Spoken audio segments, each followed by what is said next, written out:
সন্তান পৃথিবীতে জন্ম নিলেও কুমাতা কখনোই জন্মায় না।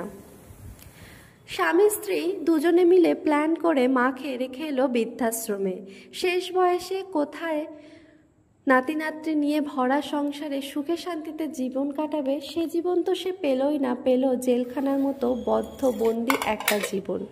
এত কিছুর পরেও মা কিন্তু সন্তানকে ঠিকই ক্ষমা করে দেয়, সন্তানের জন্য শুভ কামনা করে।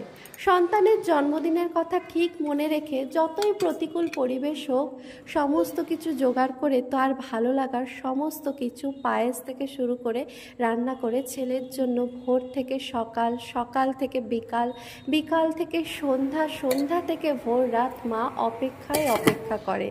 অথচ সেই ছেলে দেখা তো করা দূরের কথা, একটা ফোন করেও মায়ের সঙ্গে কথা বলে না।